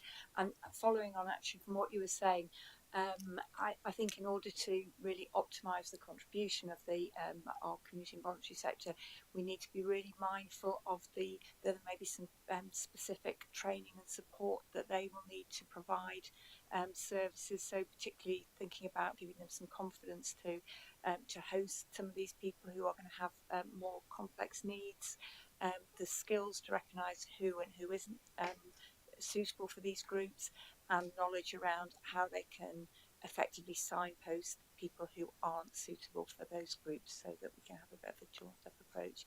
Because I know there are some concerns within some of the groups about the responsibility that they will have. No, thank you. Amy, do you want to come back? Lovely, thank you. That both really helpful comments. There is some work being done within that improving access work stream that I mentioned around what is the support that all of the different organisations might need, including those really small voluntary sector groups as well. So we're definitely going to be looking at that. And I think we've really recognised early on that the voluntary sector are a crucial part in our local mental health system. So making sure that they're involved in all parts of developing this and really understanding what those challenges are, and appreciating there are really significant financial challenges, but ensuring that they've got a voice in terms of what we do next, so that we're bearing that in mind and building it with them. But there are some significant financial challenges at the moment, but we're looking at we can't do this without us all working together. So, and what does that look like? Thank you ever so much. Right, conscious of the time, so if we can all vote on the recommendations outlined in the report. Everyone in favour, if you can raise your hands. Thank you ever so much. So now we move on to item 7. Thank you. That was really, really interesting. Thank you. So item 7 is we have the Health and Work Joint Strategic Needs Assessment Profile Pack. This report seeks approval for the profile pack, as well as asking Health and Wellbeing Board members to consider how they can support actioning recommendations within their role and workplace. So before I hand over to Carol, can I have someone formally second the recommendations on page 127? Thank you, Tilly. Right, Carol, over to you. Thank you. So hi everyone, my name's Carol, I'm from Public Health. I'm here with my colleague Rosie, and we're going to spend about 5 minutes just going through these slides, and we'll just pick out some of the key messages from the profile pack, which explores how health and work are connected and how this impacts the Nottinghamshire workforce and public health outcomes in Nottinghamshire, and then hopefully we'll have plenty of time for discussion. So we've just started with one of the key definitions. So throughout the profile pack we talk about economic activity status. So just to be clear, we have economically active, those who are in employment, economically active, unemployed, so those who are seeking employment and able to start employment, and then those who are economically inactive, so people who are not in employment and have not been seeking work. So that's just a definition, because that's used quite a lot throughout the report.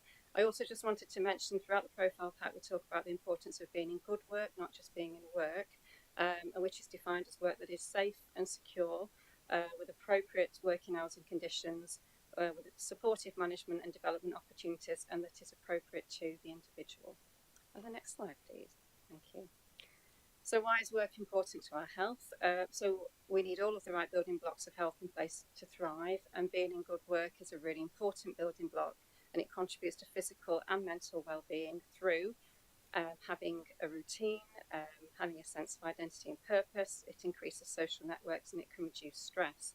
But being in good work can also impact other important building blocks. So being in good work might mean that we have a regular and decent income, which also contributes to having somewhere to live, being able to heat your home, being able to afford healthy, nutritious food, and being able to participate in leisure and social activities. The next slide, please. Thank you. I'm just going to highlight here just a couple of key messages on how health and work interrelate, and that includes that higher employment is strongly correlated with higher healthy life expectancy. Those who are unemployed are 5 times as likely to have poor health, and on average have higher rates of medical consultation and hospital admissions, and that those with long-term conditions are at greater risk of unemployment. And I think we've just noted in there as well that there are projections that the number of people in Nottinghamshire reporting having a disability or have a long-term condition is set to increase. The next slide, please. Thank you. So throughout the JSNA, we've focused on 5 spotlight areas. and they were based on a review of the data that was available and engagement that we had with stakeholders. So we've looked at COVID-19, MSK, mental health. We've looked at the economic activity data by male and female and the differences there, and we've looked at the disability employment gap. So I'll just pick up one key message for each of those groups, if that's okay. So from the national data, COVID-19 will have had a significant impact on the labour market, including a rise in jobs requiring digital skills following the pandemic. We know that the prevalence of MSK is higher in Nottinghamshire than it is for England, and in the pack we've highlighted the need to explore the impact of obesity on MSK conditions and subsequently how that's impacting employment. From the national data, we know that poor mental health is the fastest rising cause of work limiting conditions, and mental health remains the leading cause of absence from work. There's also been a rise nationally in the number of young people reporting work limiting conditions. Could I have the next slide, please? Thank you. Also, that when we looked at economic activity, the difference for males and females, the female economic inactivity rates due to long-term conditions has increased in some areas, so particularly Ashford, Mansfield and Newark and Sherwood, and the reason we've highlighted that is that is not in line with national trends, so that is something we want to explore further. And when we look at the disability employment gap, which is the difference between the rate of employment for those of working age with a disability compared to those without a disability, that is in line with the national average. However, there is significant local disparity when we look at it by district and borough. So, for example, for women, that rate is highest in Newark and Sherwood and lowest in Gedling, and for men, it's highest. The gap is highest in Ashford and lowest in Rushcliffe. And then throughout the pack, we've also explored the barriers to accessing good work. And some of the key contributors that we've highlighted there are the lasting impacts of the pandemic, inequalities such as the digital skills gap, the economy, the ageing workforce, and more people living with long-term health conditions. Could I have the next slide, please? Thank you. So we've listed here on this slide, on the next slide, shortened versions of the recommendations that you'll see in the pack. I'd like to just pick out a few that I think are probably of particular relevance to the board. So firstly, there's a recommendation around continuing to embed the building blocks of health evidence-based communications approach, and that's in order to help us increase understanding of the agenda and increase support for action. Also, a recommendation around working to maximise the existing initiatives that we have, including the Working Well East Midlands programme, which is the individual placement support programme in primary care. Could I have the next slide, please? And then lastly, to highlight the ask of anchor organisations to kind of lead by example by better understanding physical and mental health barriers to employment within their organisations. There is just 2 points I'd like to note since we've shared the draft pack. Firstly is there are 2 minor corrections that we're going to make before we published. One of them is just a formatting issue. You might have noticed some strange noise.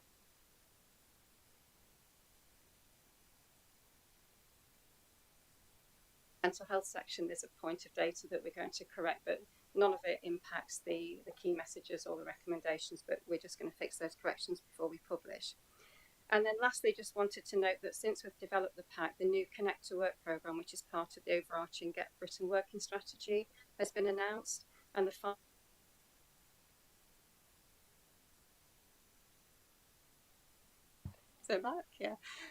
so we're already using the findings of the recommendation to support. There's a kind of steering group that's working up the delivery plan, so particularly in terms of where we're seeing those inequalities and those focus groups, so that's informed the development of that plan. Okay, and then on to my last slide. So on to the asks of the board. So our first ask is that the board approve the JSNA profile pack. And then secondly, that the board consider how you can action the recommendations within your roles and organisations, thinking particularly about those 5 key spotlight areas, but also specific opportunities throughout those recommendations that I've just highlighted around the building blocks approach and around increasing awareness and referrals into our existing support programmes. And then lastly, as individual organisations, how you're considering or how we're understanding barriers to employment and how they're addressed in your organisations. That's it from me, thank you. Thank you for all the information and the work that's gone into that. Any comments or questions from the board? Councillor Wilmot.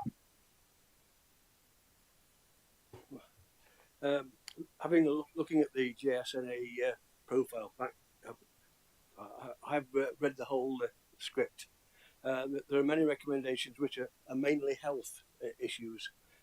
Much of it would not happen if, again, if early intervention was introduced into people's lives at an earlier age, such as job skills, healthy eating initiatives, discipline. Yeah, I'm sure that needs to be looked at some stage, and more education on alcohol consumption. For many years, I've thought that people are quite happy to let the alcohol situation continue, and I know there's a lot less people are drinking at the moment, but alcohol consumption still hasn't been addressed fully what it should have been, because most of the crime it's caused is and the antisocial behaviour is caused through alcohol. It's all known about that, so without any doubt. As I say, these are all different initiatives that need to be worked on in partnership. Again, partnership. Do you work with all the districts on partnership initiatives in this organisation, in the strategic needs assessment area? I just wondered, because I don't know that whether you do or not. But all I can say is that, again, Ashfield's, the name of Ashfield keeps coming up time after time after time, and it's I don't see any economic help in trying to get these inactivity people, or the people that are inactive in our area, you know, sorted and given possible options, what work is available to them and so forth. That needs to be addressed. As I say, enough resources again. There don't seem to be enough resources in any project at the moment, but it needs to be resourced to do it so it can be effective. If it's not resourced, then there will be things missed off all the time. And it's essential that employers have a system that can identify personnel with public health issues. I've already said that, but it is absolutely essential that that's sorted. It's true that it is true that higher employment rates goes hand in hand with better health outcomes, and that's why it's essential then that children get a better education with training skills and job opportunities. Very advantageous. As I say, it's hard. The system is not totally working, but it can be if you get closer working partnerships together. Everybody needs to be involved. Everybody can help in some way, and I just hope that you bring all the partners that do any sort of work in mental health or any other work that's essential. You know, the early intervention schemes and so forth. You bring everybody together. I'm sure that there will be extra work done, and that it will make people have prosperous lives. Thank you. Okay, thanks ever so much for those comments and questions. I'm just going to pick up a couple of those and then we'll see if there's any gaps. The mention around healthy eating, there's lots of work that we support and lead in public health, but very much as a partnership approach to developing the Nottinghamshire Food Plan and delivering the aims of the Nottinghamshire Food Charter. And this is all about improving access to healthy, nutritious food for everybody, and that's in a way that's positive for the environment and also positive for the economy. So in the last year, Nottinghamshire has been awarded a Bronze Award as a sustainable food place. It's very much a partnership approach, and we've held the Food Summit. And of course, like I've mentioned, we've got the Food Charter. So I think there's a really strong partnership arrangements around increasing access to healthy eating. In terms of employment and skills, the council has been developing an employment and skills framework, which will be for partners, which I understand is still in draft, and that's not been published yet.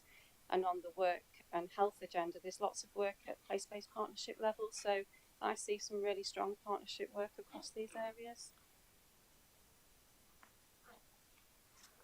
Just coming on that situation, yeah, I'm still concerned. You've said there's so much work going off, and yet where's it going off in Ashfield? Because Ashfield and Bassetlaw and a few other areas that don't seem to be improving. There's no improvement at the present time.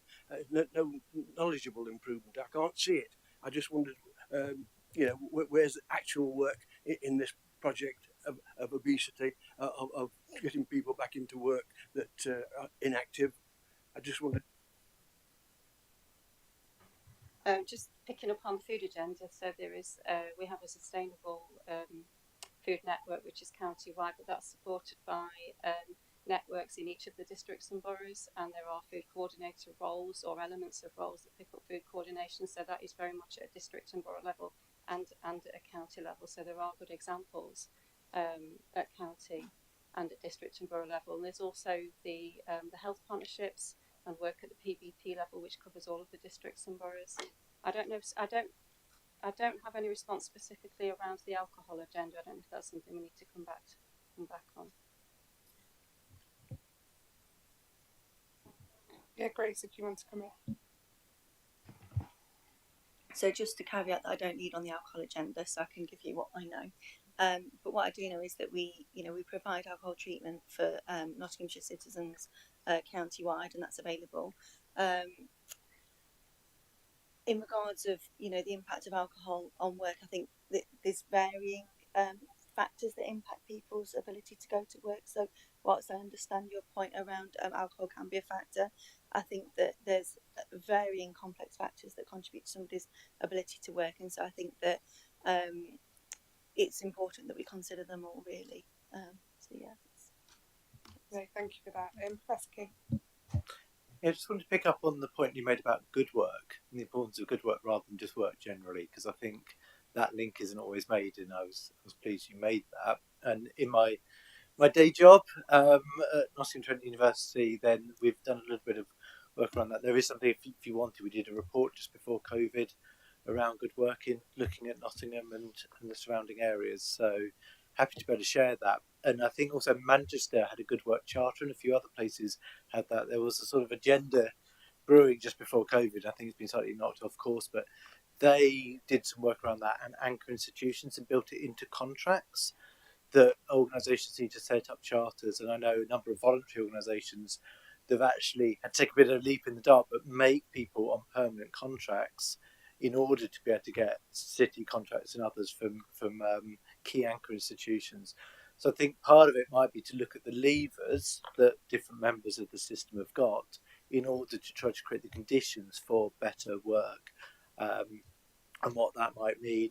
Look at places like Manchester and others. I know Preston has done some really fascinating work on how they invest their money locally in order to try to create better working conditions as well. And so, what is the implications of those sort of systems and work through?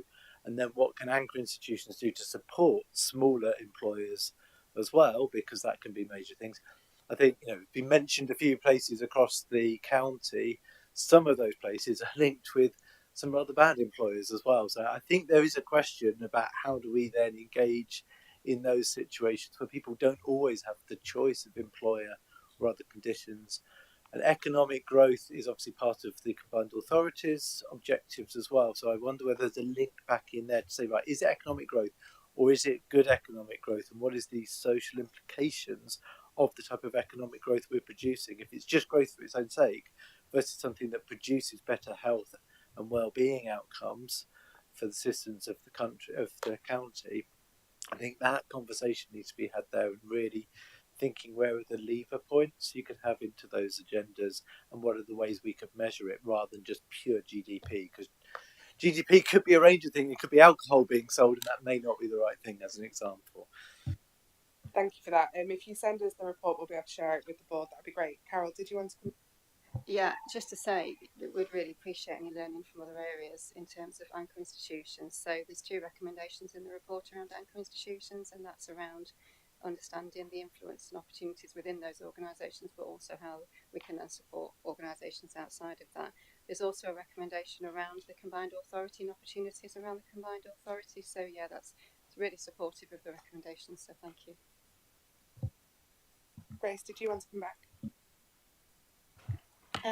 Just to say that I'm really pleased to see that we've got a working health JSNA, as I know there's been lots of discussion at MCA and at the ICB about how we can support people into work. So I think this is a really good kind of starting point to have those discussions and to really think about, yes, the impact of work on health, but also how we can use the knowledge of that impact to drive change on this. And I think, hopefully there'll be lots of opportunities coming through MCA on this agenda. But just coming back to Councillor Wilmot's point about Ashfield, I think that one of the opportunities highlighted in this presentation was around trying to raise awareness of existing initiatives. So it sounds like within Ashfield there's more that could be done perhaps to raise awareness of these initiatives, and so perhaps that's some of kind of why we bring some of these things to Health and Wellbeing Board, is to say, actually, here's our ask of you in your respective organisations and as councillors to help us raise awareness of certain things within your areas as well. Thank you. Thank you. Any other comments? It's just something I was picking up on, the economic inactivity and also the disability employment rates. As with item 4, there seems to be a theme in today's sort of reports that NOTS is underperforming in key areas of health and work, and I think the work to understand the reasons why this is not really very fast, it's very slowly materializing. That's what we've seen. So does this not risk residents being failed and also having no information to inform a plan of how we can fix this? Yeah, thank you. And in the recommendations, there's a point around how we can better understand local data, and there's an action for us to try and bring data together in a more kind of coherent way in one picture to inform that better. Because in those 5 spotlight areas that were highlighted, some of that was us trying to drill down the national data, and it was the local picture was quite limited. So we're absolutely taking an action to try and pull that together in a more coherent way, and I think that will help inform some more specific targeting. And can I just make one last point, coming back to Councillor's point about partnership working, that also in the recommendations, the ICB have agreed to support or lead on kind of joint working and collaboration more generally on this agenda. So we should have one place to bring that together, and some of that will sit with roles within the PBPs. Thank you. Right, we'll draw that to a close. Thank you ever so much for all the information. Can we have a show of hands and vote on the recommendations outlined in the report, please? Thank you ever so much. Right then, we'll move on to item 8, which is the work programme. I'm just going to pass on to James, who will just give us an update on the work programme and the timetable at the moment. Thank you. Thank you, Chair. Normally, Lizzie Wins-Wilson assist with this, but she's sent her apologies due to illness, so I will take us through this. So the next, there was an initial slot in February, but we put that aside as part of the Health and Wellbeing Board review to consider a workshop taking place instead. So the next meeting will be on the 5th of March, and it's just looking at the joint health and wellbeing strategy delivery and focusing on ambition 2 deep dive this time, as well as items on the Better Care Fund Q3 national return and another JSNA profile pack related to autism and all age autism strategy. There is also potentially 2 more items for that, but they are due to be confirmed. There was also a meeting considered for April, but due to the county council elections and the pre-election period, that will be cancelled in light of those elections taking place. So that's all I need to report. Thank you very much. So can I formally move the recommendations which are on page 202 and have a seconder, please? And then can we all vote on that? Thank you ever so much. And that ends the meeting today. Thank you ever so much, everybody, and have a very lovely Christmas. Thank you.